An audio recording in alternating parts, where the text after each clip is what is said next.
What is peace? How do we define peace, and how can we achieve it?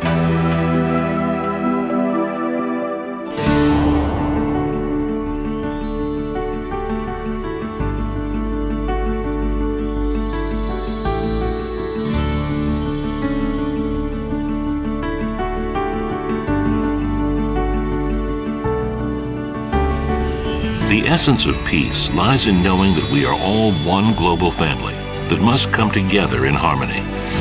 하늘의 뜻과 인류의 평화를 위해서 크게 공헌한 사람 또 단체로서 역사적인 자리에 서게 될 것입니다.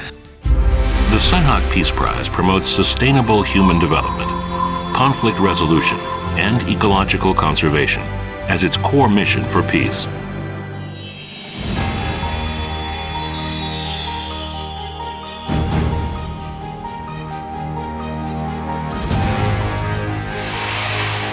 The inaugural Sunhak Peace Prize focused on climate change and the food crisis, and selected His Excellency Anote Tong, the former president of Kiribati, for his struggles to address the climate crisis. And Dr. Modadugu Gupta, a leading fisheries scientist from India, whose innovative work in aquaculture technology helped spawn the Blue Revolution.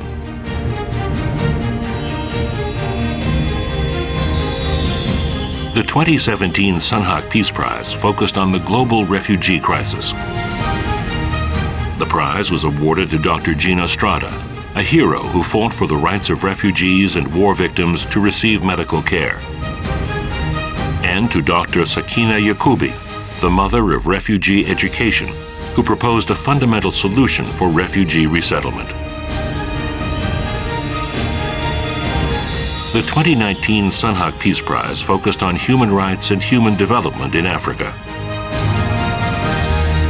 The laureates were Ms. Waris Diri, who contributed greatly to the advancement of women's rights through her activities against female genital mutilation, and Dr. Akinwumi Adesina, who led Africa's development through agricultural innovation and promoted good governance in Africa. In commemoration of the centenary of the birth of the founder, Reverend Dr. Myung Moon, the fourth award ceremony was held in 2020 and focused on the founder's vision of peace, interdependence, mutual prosperity, and universal values. 3월부터 6월까지 전 세계 46개국에서 86건이 접수가 되어서 이후 위원회에서 엄정한 심사와 현장 조사 과정을 거치게 되었습니다. 설립자 특별상은 대한민국의 한기문 전 유엔 사무총장에게 수여하기로 했습니다. 이어서 제4회 선악평화상 본상은 세네갈의 마키살 대통령과 팔레스타인의 무닙 유난 전 루터교 세계연맹 의장에게 수여하기로 결정을 했습니다.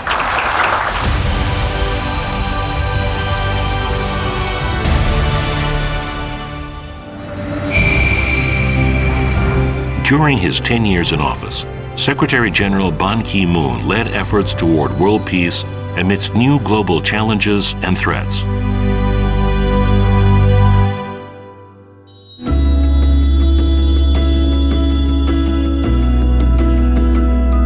He fought against climate change, a crisis unlike any other in human history.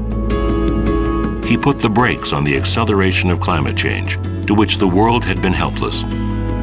And his efforts led to the adoption of the Paris Agreement in 2015. It was a landmark agreement for humanity and the planet.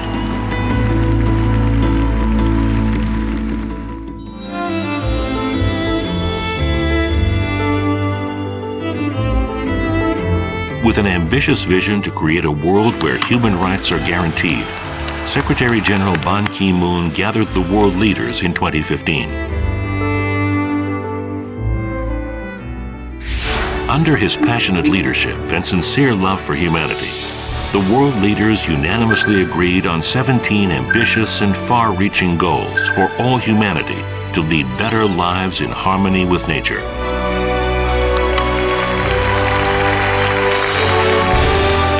course, it has been an extraordinary honor and privilege for me to serve as United Nations Secretary General for 10 years.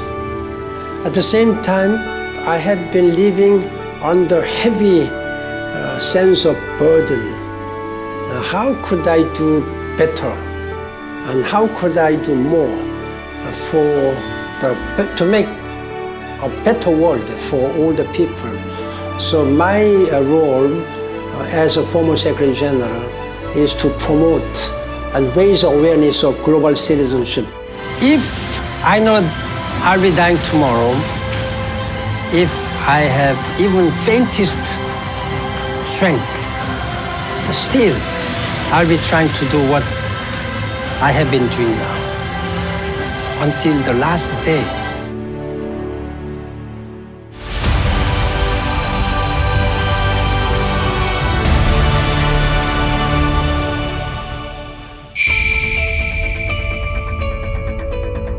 In 2012, Macky Sall was elected as the President of the Republic of Senegal at the age of 51. He promised to practice good governance through rule of law and transparency.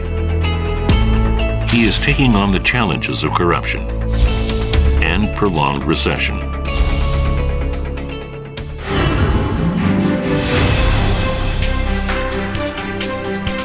Where the country's President Macky Sall has announced the reduction of his presidential term from 7 to 5 years.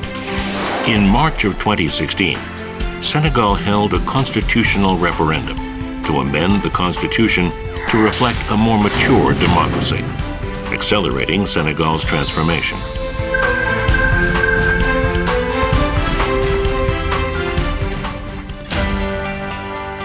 President Sall started to transform Senegal into a model democratic country in West Africa.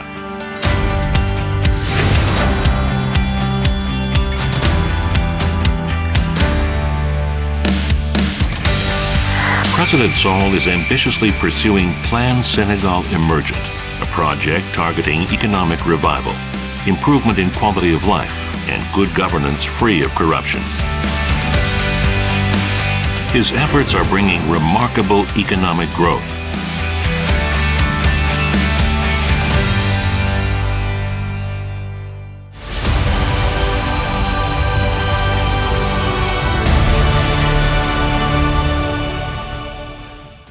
Bishop Yunan was born as a Palestinian refugee in Jerusalem.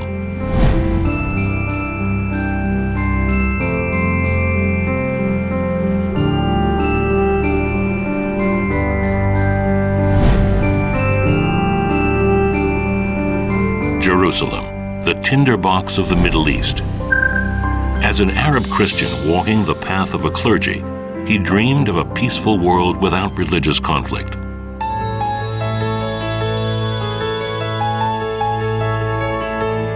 We have to discuss in interfaith dialogue about Jerusalem. How can Jerusalem be the center of justice and peace? Is to speak how Jerusalem can be for 5 elements: Jewish, Christian, Muslim, Palestinian, and Israelis. Jerusalem is called the City of Peace, but its history has been far from peaceful. Bishop Yunan has dedicated himself to bringing religious harmony to this land, where religious division and dispute has endured.